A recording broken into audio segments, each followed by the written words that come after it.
Very good. So, Elon, thanks so much for being here today. Elon commuted from the West Coast this morning, so we appreciate you taking the time and coming out here and talking with us. Absolutely. Thanks for having me. We've had a pretty good conference so far, at least in my opinion. Over 1,000 people signed up for the first time, so a significant increase, and lots of people interested in space and low Earth orbit and the International Space Station and work that's going on. So. Anyway, we're very excited about the work that's going on and excited to have you here today too. Great, thanks for having me. So you were here a number of years ago, in 2015. It's not that long ago, I guess, 2 years ago, and had a discussion like this with Mike Suffredini. And a lot of things have happened since 2015 for SpaceX. So can you talk about how things have gone, how they've progressed, how you're feeling about how the industry and SpaceX in particular have progressed? Sure. Well, I think we are entering a new era of space exploration, which is extremely exciting. And it's not just SpaceX, but there's a number of other companies that have developed new approaches. NASA is taking new approaches to things, which is really exciting.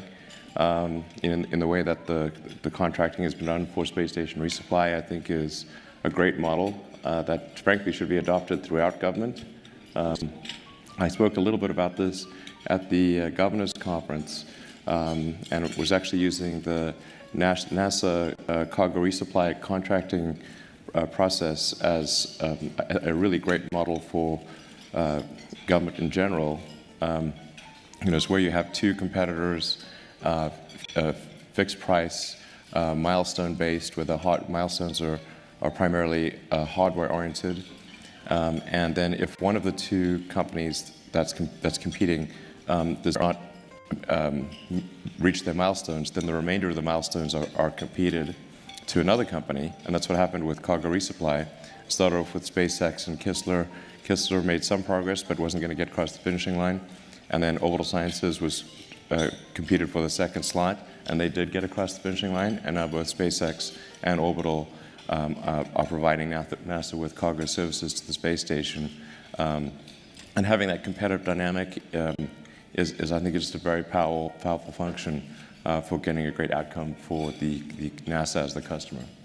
And I think that's just that was a great model, really well executed, and to the degree that's applicable in other areas of NASA or the government, I think there's the potential for revolutionary progress on that front.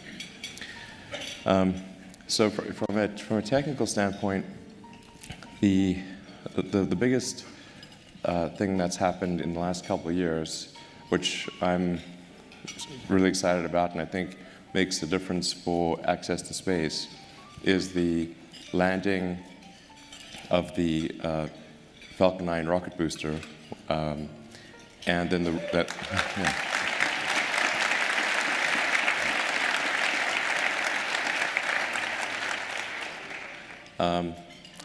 and if you ever get a chance to go out to the Cape or Vandenberg to see that, I'd really recommend it. It's really pretty fun. So, there'll be a lot of those flights in the remainder of the year. We've got about a dozen flights still to go this year. And then after landing, reflying that same booster with minimal work to the booster. And we believe we can get to the point where, in the not too distant future, in fact, probably by next year, where the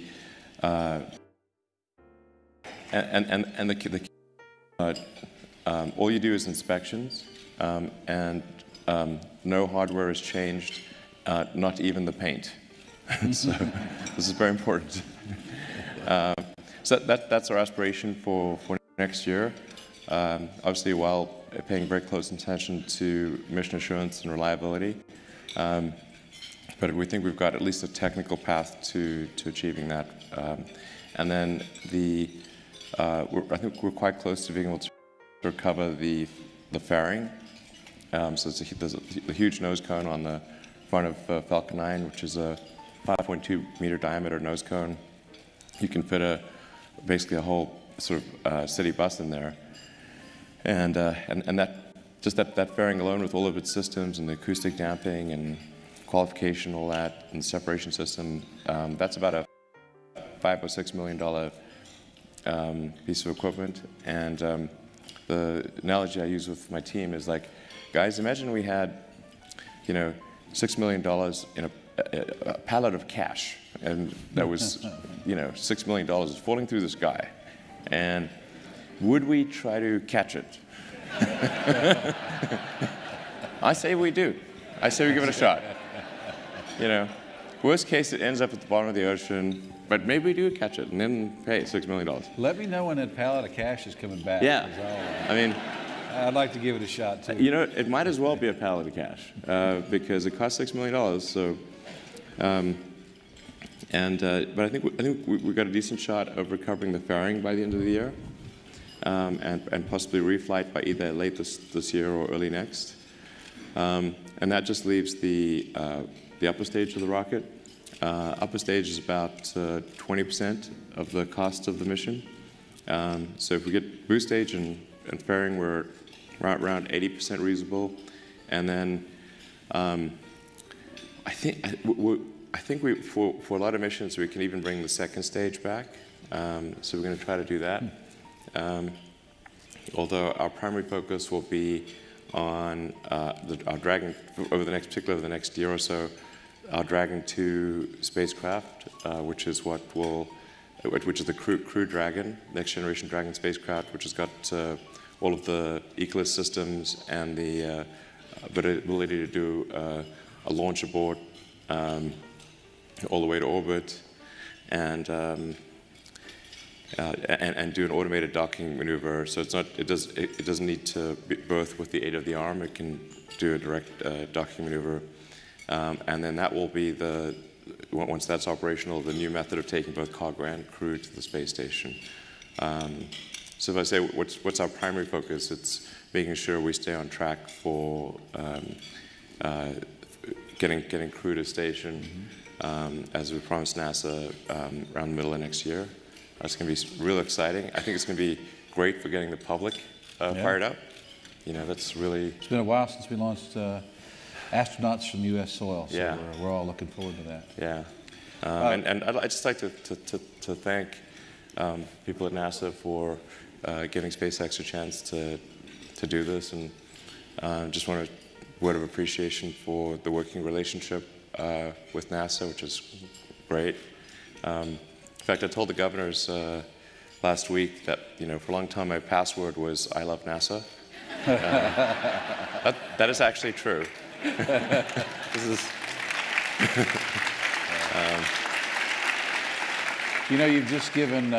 You've given all the hackers around the world something to go work on.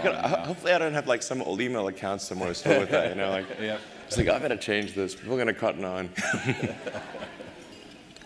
Very good. So you talked a little bit about commercial crew. How is that going? I know it's flying humans. There's more systems involved. Of course, the risk is higher. Yeah. How is that progressing?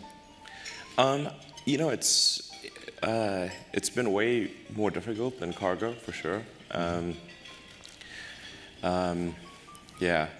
As soon as sort of people enter the picture, it's really a giant step up in making sure things go right, and for sure the oversight from NASA is much tougher. It was not that it wasn't tough with cargo, but it's really intense for crew. So coming from the right motivations, but yeah, it's it can be a bit tough on my guys. The women men of SpaceX, but I know where it's coming from. It's the right motivation, and there'll be some debates, going into next year about some of the technical details, and is this right or that right? But I think we really want to do everything humanly possible to make sure it goes well, and triple check everything, and overall I think it's going really well. You know, there's getting like these little small technical bones of contention, which you know, but we're working through those. We're engineers. We live. We live for that. Exactly. We live for that. Yeah, and some of these things are really like esoteric. I mean, unless somebody's really in the weeds on rocket and spacecraft design, it will just sound like you're talking Greek, but ancient Greek, you know. But yeah, but there's, you know, I think it's good to have these debates, and overall, I'm confident that it's going to be a system that that NASA feels good about, and SpaceX feels good about, and we look forward to continuing the partnership into next year and doing a great job for NASA. Excellent, thank you. And of course, we're looking forward to it. We're excited about it. And yeah, we're also all down in the weeds on those technical details. Yeah. I'm sure you're doing. Yep. Let's see. Literally down to the little bolt, to the little thing. Oh yeah. Sure. Yeah. Where's Gerst? Gerst is here somewhere. That's Gerst's gravy too. Gerst, if you can't have a dry lube bolt pitch discussion with Gerst, you know, it's not a good day. Chris and I have had many sort of in the weeds technical discussions. I love talking to Gerst. One of my favorite people in the world, actually. So, yeah. There you go.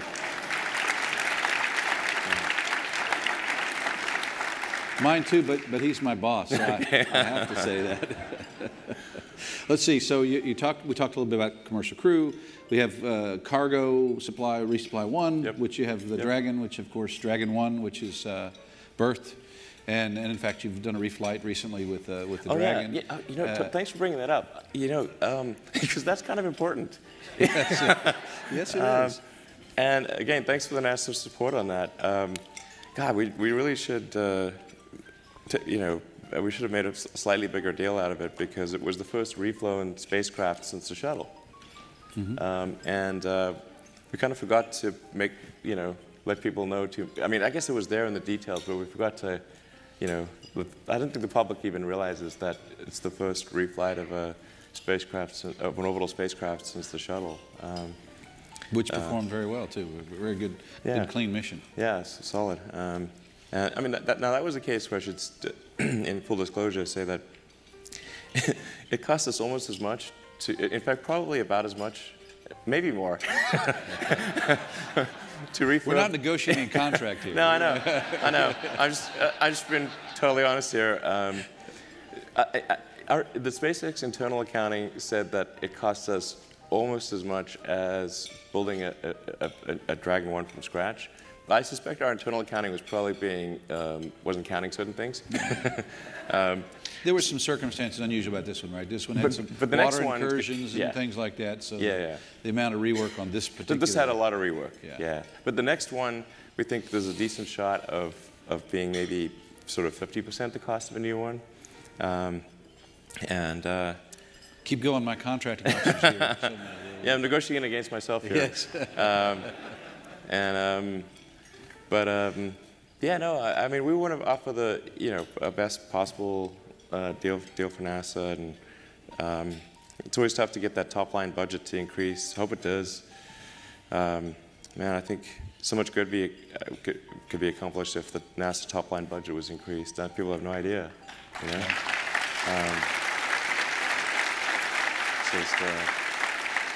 So talk a little bit, so we talked about CRS-1 and berthing in CRS-2. Yeah. Or we talk about commercial crew. CRS-2, the Dragon, is going to do its cargo Dragon. It's the similar out-of-mold line of the Crew Dragon, but it's going to dock. And so talk about the... then we'll have good commonality between the systems. Synergisms and things like that. So the only thing Cargo Dragon won't have is the launch escape system. Or it'll still have the logic associated with separating from the vehicle.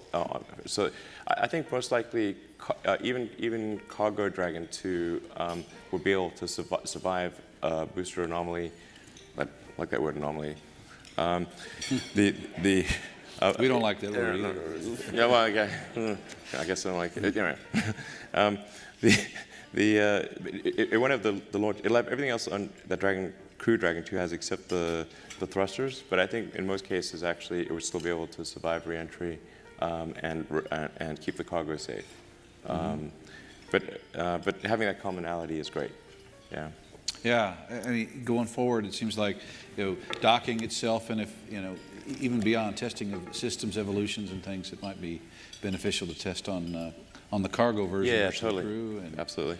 And I know you've already done some things on CRS-1 to prepare for CRS-2, and testing some TPS repair capability and things like that. So. Exactly. Actually, I'd really, just like to, express some appreciation for the whole CRS team, because they've really allowed us to update the rocket and, add crazy things like landing legs, and been really fair, I think, in allowing us to iterate with the booster for the CRS contract, and then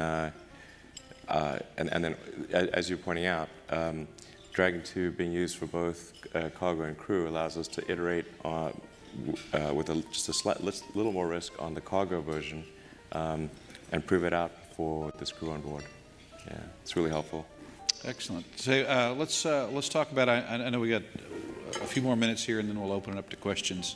But the theme here is for the conference is innovation, and of course we talked already about some innovations in the launch business. But what do you think needs to be? Where are the areas or the thrusts for innovation that we really need? Both, not excluding the launch, but also looking at low Earth orbit. What's in low Earth orbit? Where do you think we as a space industry need to go and look for our innovation? Yeah. Well, I think for the long, I still believe, and I think many people do, the key to opening up space or orbit, LEO and beyond, is rapid and complete reusability, or near complete reusability, like we have with aircraft, or cars, or almost any form of transport. Now it's super hard with space because this, we live on a planet with pretty high gravity, so it'd be pretty easy if we were on Mars or something like that. But Earth's gravity is really pretty high, and we've got a thick atmosphere, and so reusability is tough, and you're going through, high you've got operating a vacuum, hypersonic, supersonic, transonic, subsonic. That's just a lot of regimes for any sort of flying object to go through. But reusability, I think, is absolutely fundamental to a breakthrough in access to orbit and beyond, LEO and beyond. Anything that can be done in that direction, I think, is good. Certainly change the economics of transportation to low Earth orbit, right? Really fundamental. If you get quick reusability, the economic equation, it becomes easier to get to low Earth orbit and do more things. Yeah, yeah. I mean, it's kind of like, just any mode of transport. Like it's and before there was Union Pacific going across the U.S. to California, and there's like hardly any people in California. People thought building the Union Pacific was just crazy because you got like nobody there. So why are we building a railroad to nowhere? Now, California is the most populous state in the country. Some people stopped in Texas along the way. Just yeah. Few of us did.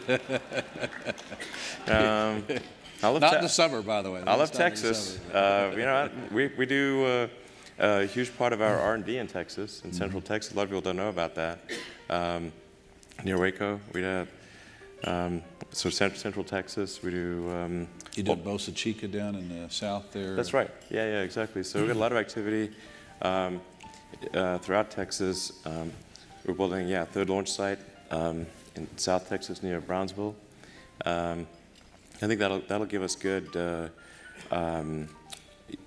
contingency capability if there's say a hurricane coming through the Cape, and we still need to get to the station. We could, launch out of South Texas, and that'll ensure continuity of service.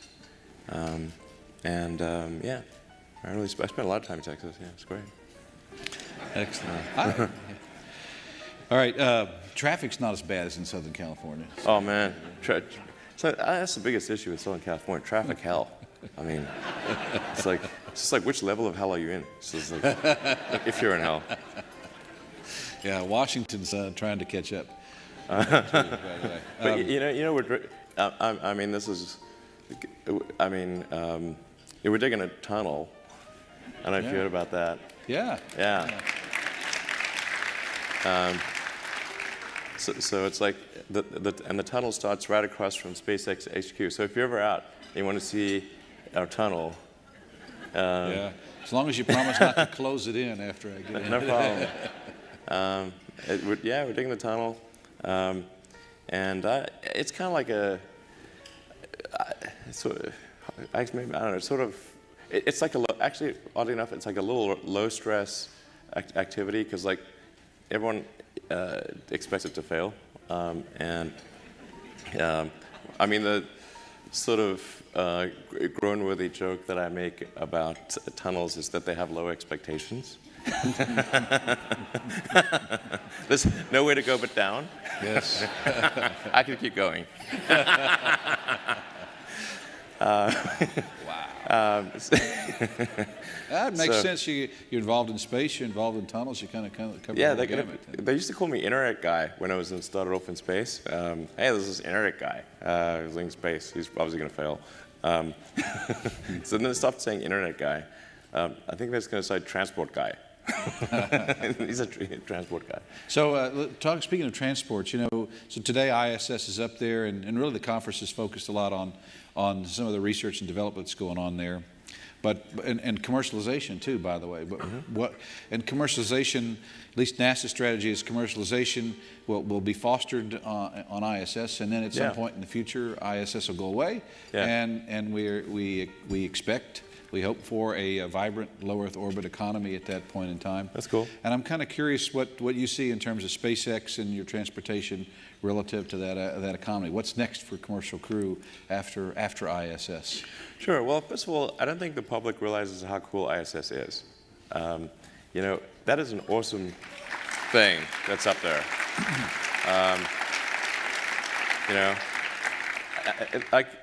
I talked to a lot of people that, first of all, some people don't realize we have a space station. Like, you cannot be serious. We have a gigantic space station. It's huge. Yeah. It's really gigantic. I mean, it's a pretty incredible structure that we have orbiting the Earth. And I think I'd recommend, like, man, we've got to do something to educate the public about the awesomeness of the space station, because it is pretty amazing. And big. Like, people just lose sight of, like, they think, oh, there's like a little thing. No, it's big. It's real big. Yeah, so, and now it's finally getting into sort of real operational use. So that's great. It's like an amazing technological achievement. So, but then, yeah, I think in terms of low Earth orbit stuff, on the commercial side, I think there's a lot of opportunities in kind of a global internet capability, so providing internet to parts of the world that either don't have it or where it's very expensive and not very good. So like the space is really good for providing internet connectivity for sparsely populated or low populated regions. So it's not really a threat to telcos. It's actually going to make telcos' lives easier, because there are a lot of customers that are very hard to serve, where, like, digging a fiber cable for 2 miles, they'll never pay off the investment to get to one house type of thing. Mm-hmm. But from space, you can really serve those customers at economically sensible rates. There's Earth observation, getting better understanding of crops and climate and natural any natural disaster, information, but I think if we want to get the public real fired up, I think we gotta have a base on the moon,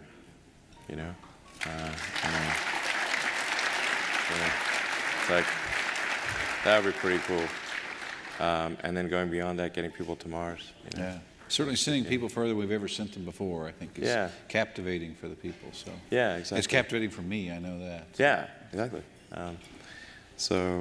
Yeah, just having some permanent presence on another heavenly body, which would be the kind of the moon base, and then getting people to Mars and beyond. That's sort of that's the continuance of the dream of Apollo that I think people are really looking for. Yeah. Excellent. This might be a good time to go ahead and open it up for a few questions from the audience. They're on the side. I think microphones on the side. I can't tell if people are. I don't know where the lights are so bright. It's hard to tell. I know this is a risk asking people to ask questions, but any questions? Looks like there's a few people lined up over here. So, go ahead. Hi, Elon, over here from the UK. Pleasure to ask a question to you. My question is, how are you managing the risks associated with the Falcon Heavy, and particularly the recently announced private launch around the moon? Thank you for your time. Sure. First of all, I should say Falcon Heavy, that requires the simultaneous ignition of 27 orbit-class engines. There's a lot that could go wrong there. I encourage people to come down to the Cape and see the first Falcon Heavy mission. It's guaranteed to be exciting.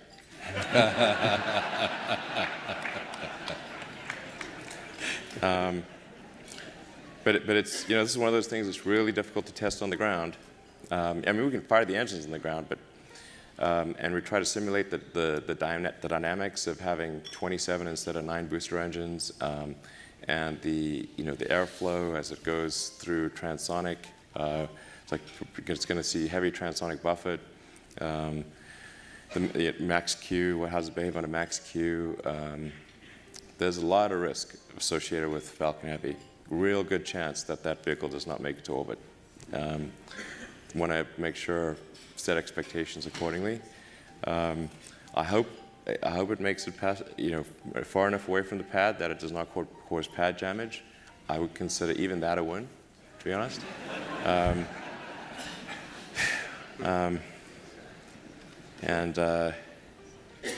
Yeah.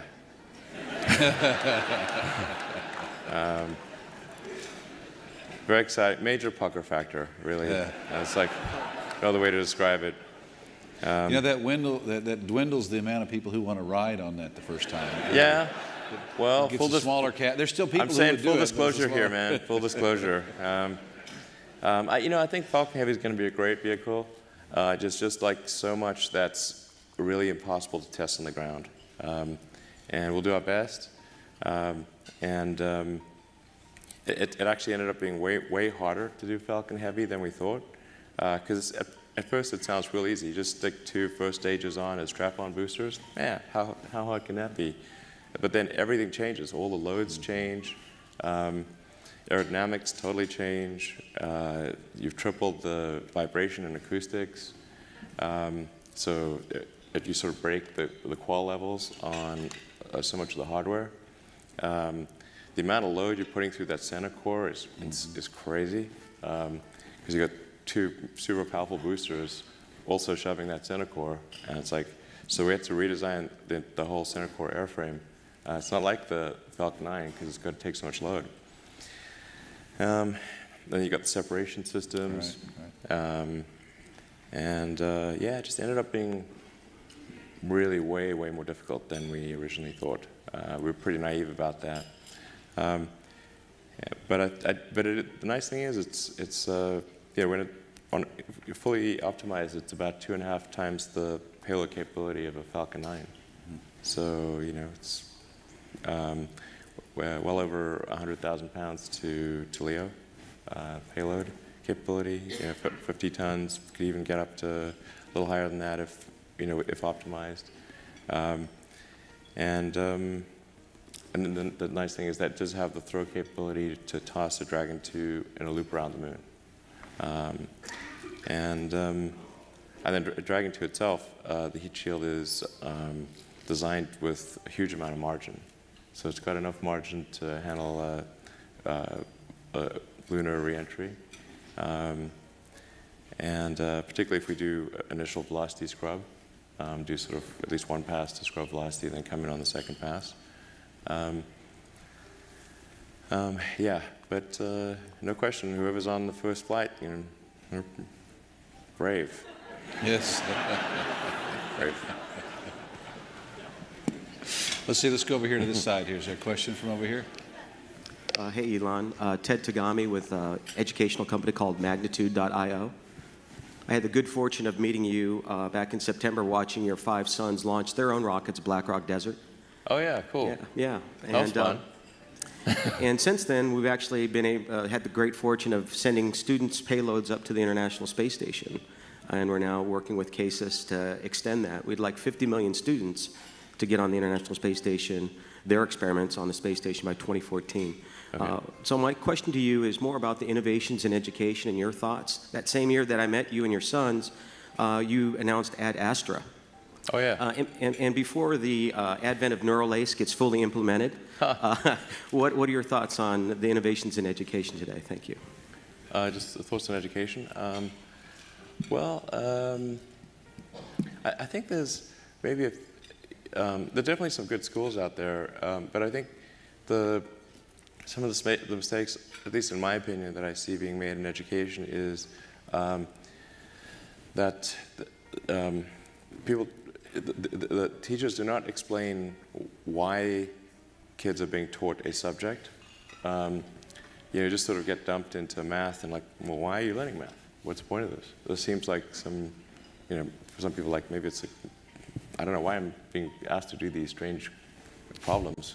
But the why of things is extremely important, because our brain has evolved to discard information that it thinks has no relevance. So then, if on the one hand you're being asked to memorize or learn, say, formulas, but you do not know why this is the case, then you have this cognitive dissonance of, it seems irrelevant, but I'm being told to remember it, so I'll be punished. so I better remember it. But so the why of things is very important, and then being able to, and then picking kind of a problem, and then using various educational tools to solve that problem, like using math or physics or economics to solve that problem, is far more engaging than teaching the tools. It's the difference between if you say, well, we're going to take apart this engine and see how it works and put it back together again. And then in order to take the engine apart, we need wrenches and screwdrivers and a winch and Allen keys and whatnot. And then in the course of solving the problem of taking the engine apart and putting it back together, you learn about wrenches and screwdrivers and all the tools that you need. And then now you understand the relevance. This is why wrenches are important. Whereas if you had a class on wrenches, you'd be like, why is it? And this just so the general decay of societies over time. We see this throughout history. If you look at ancient Egypt or ancient Rome, they had reached peak technology levels, and then for reasons that aren't obvious, just declined. So I think just being a multi-planet civilization, having human bases throughout the solar system, I think. First of all, I think that's very exciting and inspiring, and there need to be things that are exciting and inspiring and make you look forward to waking up in the morning. It's like, yay, the future is exciting. This is underappreciated, like tunnels. Sorry, it's like, all right. but there's got to be things that make you excited about life. It can't just be problem solving, one sort of miserable problem after another. It's got to be like, I'm fired up about the future, and here's why. And space is one of those things that does that for people all around the world. When Apollo 11, when they landed on the moon, I mean, that was something for all of humanity. It really was. And people would, if there's like one TV for 50 miles around, people would walk. They'd walk 50 miles just to go find that one TV to watch it happen. So sometimes people think, well, what about the poor nations of the world? They're like, you know what? It inspires them too. We need things like that. We don't have enough of them. All right, thank you. Over here. Hi, Elon. Quick question. I heard that Dragon is no longer planned to land propulsively. Is that true? Yeah, that was a tough decision. Dragon is capable of landing. Dragon 2 is capable of landing propulsively, technically it still is. Although you'd have to land it on some pretty soft landing pad because we've deleted the little legs that pop out of the heat shield. But it's technically still capable of doing it. The reason we decided not to pursue that heavily is it would have taken a tremendous amount of effort to qualify that for safety, particularly for crew transport. And then there was a time when I thought that the Dragon approach to landing on Mars, we've got a base heat shield and side-mounted thrusters would be the right way to land on Mars. But now I'm pretty confident that is not the right way, and that there's a far better approach. And that's what the next generation of SpaceX rockets and spacecraft is going to do. So just the difficulty of safely qualifying Dragon for propulsive landing, and the fact that from a technology evolution standpoint, it was no longer in line with what we were confident was the optimal way to land on Mars. That's why we are not pursuing it. It could be something that we bring back later, but it doesn't seem like the right way to apply resources right now. We're here. Hi, Elon. My name is Elia Overby. I'm a PhD student studying genomics. We've all together made a lot of technological progress on space systems. My question isn't about the technology, it's about the biology. What are the principal biological concerns you have about human health on long-duration missions, such as a mission to Mars? And well, I'd say going to Mars is not for the faint of heart. And it's risky, dangerous, uncomfortable, and you might die. Now, do you want to go? Yeah. And for a lot of people, the answer is going to be hell no, and for some, it's going to be hell yes.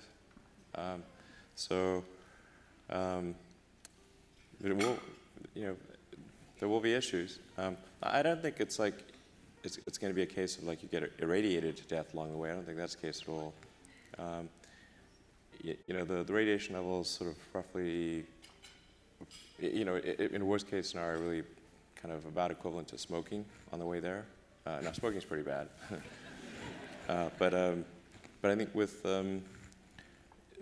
some moderate shielding, we can cut down on a large percentage of the incremental radiation, and that should be enough that the sort of marginal risk of cancer is not something that is going to be a showstopper. That's my best assessment to date. Certainly learning a lot about solar winds and fast particles and whatnot. And one of the things I learned recently that I didn't quite understand is that I always thought of the particles from the sun, the sort of solar wind, as going kind of straight out from the sun, but they follow the magnetic field lines. So you actually can get the particles coming at you from the side, even though it's kind of at a direction orthogonal to the sun. So you do need some amount of protection, at least on kind of four or five sides. Anyway, but I don't think it's not a showstopper, but it's definitely, if safety is your top goal, I wouldn't go to Mars. Yeah. There's a bunch of work going on ISS right now to understand the risk to the humans for long duration. Yeah. Certainly we're in the Van Allen belt, so the radiation environment's different. Yeah. But and all part of it is understanding what happens to the humans the longer you stay. So so far we've had humans stay a little bit longer than a year, and that's it. So in the history of the species, we've had someone off the planet for a little more than a year, and we're talking 3 years to go to Mars. Well, I think you can get the perhaps shorter, but it's in the years. There's potential for things out there that we haven't found yet. Yeah. And so we'll learn more as we go along. Hopefully, learn more before ISS is done. Yeah, it's interesting that actually Mars is only in the same sort of rough quadrant of Earth, roughly 6 months every 2 years. By same, I mean sort of slightly offset because it's like a transfer quadrant. But if you can get the ship to and from Mars inside that 6-month window, then you get to reuse it twice as often. So there's actually a lot of merit to being able to get to Mars in under 3 months. If you can get there quick and back, of course, it makes a bigger vehicle and resupply. So anyway, interesting problem that I'm sure we'll work on here as we go forward. A lot of Earth orbit refueling, it's not really, mostly oxygen, but it's propellant reload. There's no good word for propellant for fuel plus oxygen. Prop, I guess. Prop load. We'll have to invent a new word, right? So that's it. Okay, a question over here. Dmitry Starodubov, FOMS in Los Angeles. First, thank you very much for digging those tunnels. They will be really handy during Olympics. My question is, like with Tesla cars, will we see you riding the crew module to ISS and back? Thank you.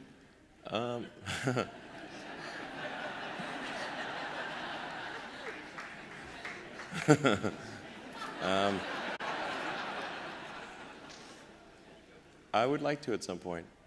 I would like to. I think, assuming things work out, I'd like to, maybe 3 or 4 years, something. It'd be great.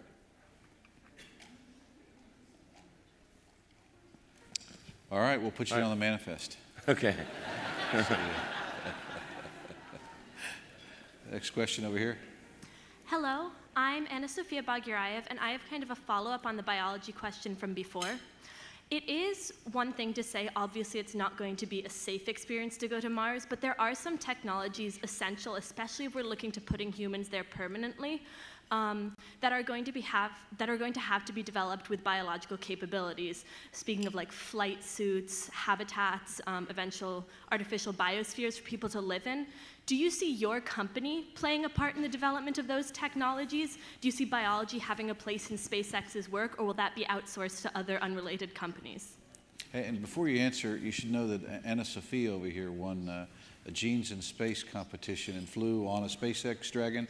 Anna Sophia, was that SpaceX 10? When was that? 8. SpaceX 8. So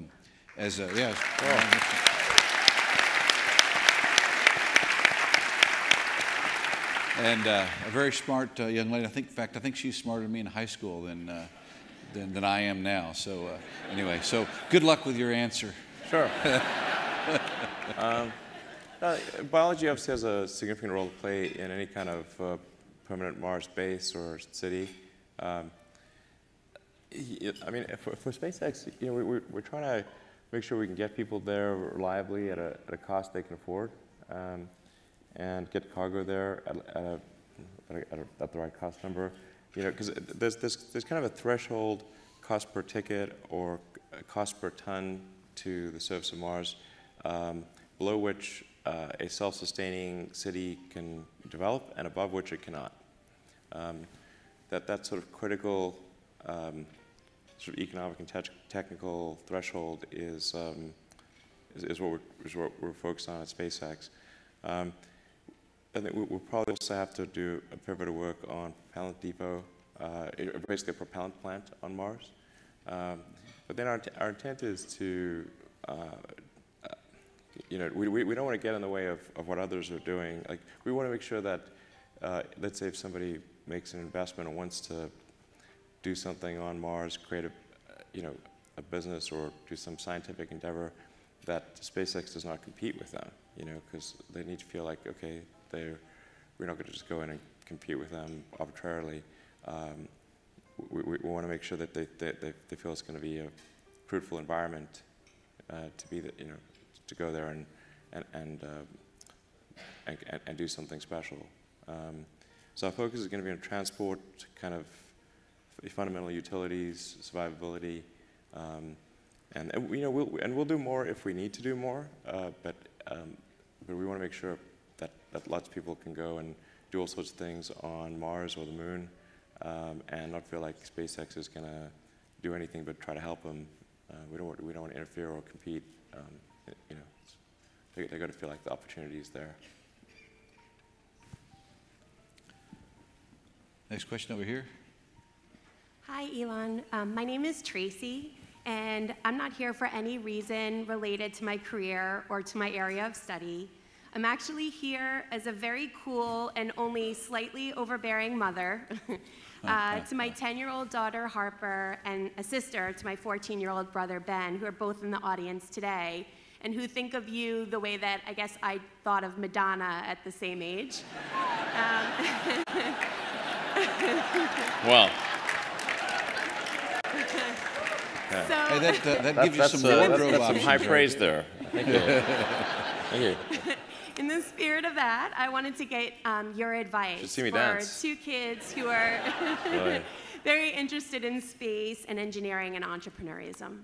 Thank you. I'm sorry. Space, engineering, and entrepreneurialism. What's your advice for them? What's your advice? Yeah, well, there's a lot of technical problems to solve. So I guess it would be sort of, start studying kind of engineering and physics and biosciences and that kind of thing would be the way to go. Yeah. There are going to be a lot of problems to solve to make a city work on Mars. We were thinking of just as sort of a semi-joke, putting a job description on our website for urban planner in brackets Mars. There's going to be just a tremendous amount of problems to solve. There's just a lot of building and problem solving. So those are like the right, skills to work on if someone's interested in going beyond Earth or space in general. Thank you. We're glad you're here. Glad your kids are here too. They're the future for all of us. So thanks for coming. See over here. Hi, my name is Gerard Valle, NASA Johnson Space Center, and my question is, in your quest to colonize Mars, do you foresee utilizing expandable spacecraft modules as a stepping stone or even a final utilization? Well, I think there's definitely going to be inflatable things on Mars itself. In the journey there might be some amount of inflatable, but we're not currently baselining that. On Mars itself, I think there'd be quite a lot. Yeah. Okay, thank you.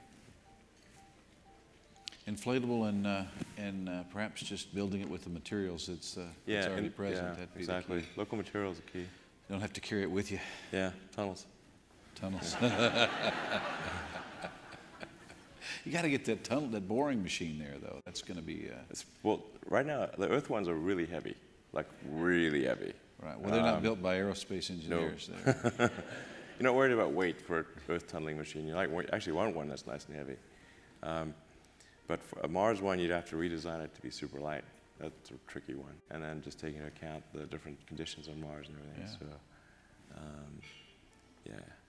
It's interesting, the Curiosity rover and the tires being chewed up by the sharpness of the dirt, of the gravel there. It's a very foreign environment to us, and even in very subtle ways. So. Yeah. Let's see. Next question over here. Hi, Alan. My name is Prafula Chandra. I'm a regenerative medicine scientist from Wake Forest University. My question is regarding your company Neuralink that makes brain-machine interfaces. So what do you think this technology, how is it useful for humans when they go into low Earth orbits or even deep space explorations? And do you have any plans in that direction? Well, the reason I wanted to create Neuralink was primarily as an offset to the existential risk associated with artificial intelligence. I think human intelligence will not be able to beat AI. So then, if as the saying goes, if you can't beat him, join him, kind of thing. So I think having basically finding a way to link human will en masse to the outcome of AI. Having AI be an extension of individual human will, that's really the point of Neuralink. Now, along the way, I think there'll be a lot of good that's achieved in addressing any brain damage that's as a result of a stroke or a lesion or something congenital, or just loss of memory when you get old, that kind of thing. That'll happen well before it becomes a sort of brain AI symbiote situation. So we plan. You'll see it coming. It won't happen all of a sudden. But yeah, I do think it increases the long-term relevance of human exploration. I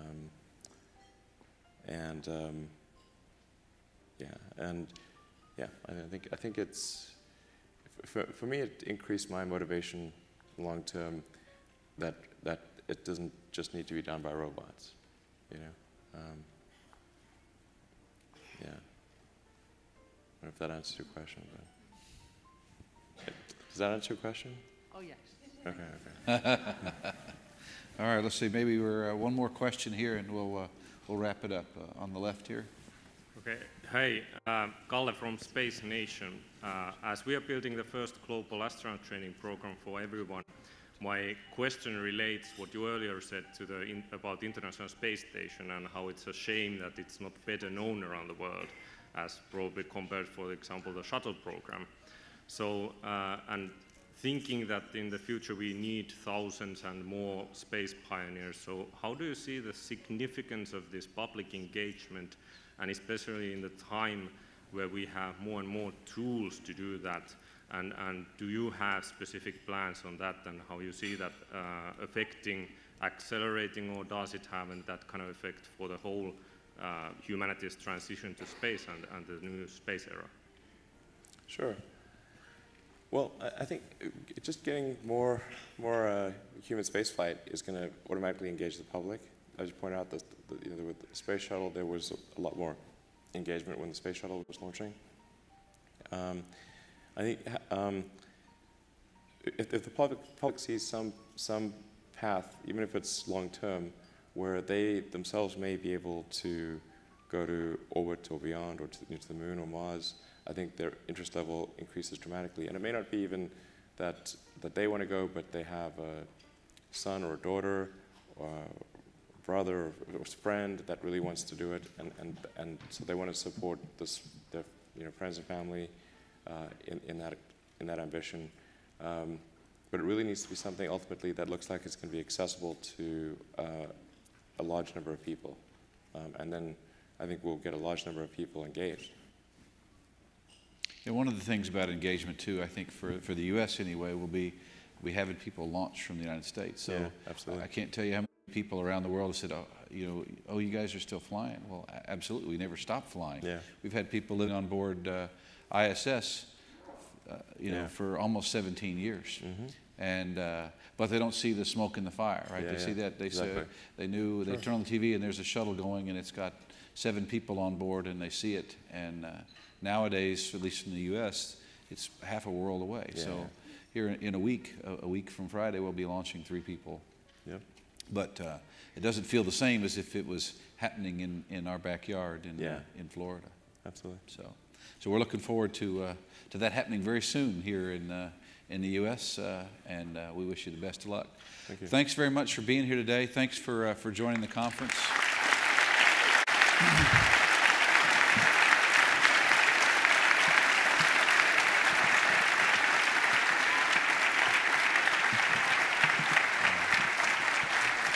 You're a big part of ISS and a big part of the research and development that goes on ISS, so thanks very much. I'm glad we've been able to be helpful, and thanks for having me.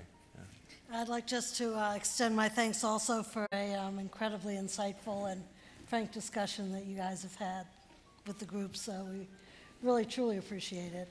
And as my takeaway, since we are at the ISS R&D conference, I loved your quote of, I don't think people understand how cool ISS is. Right. So I hope we all go and spread that word, and tunnels are cool too. So we appreciate it. We're running a little bit late, so if you're going to the technical sessions, if you could kind of walk quickly to them, we'll begin them as soon as the rooms fill up.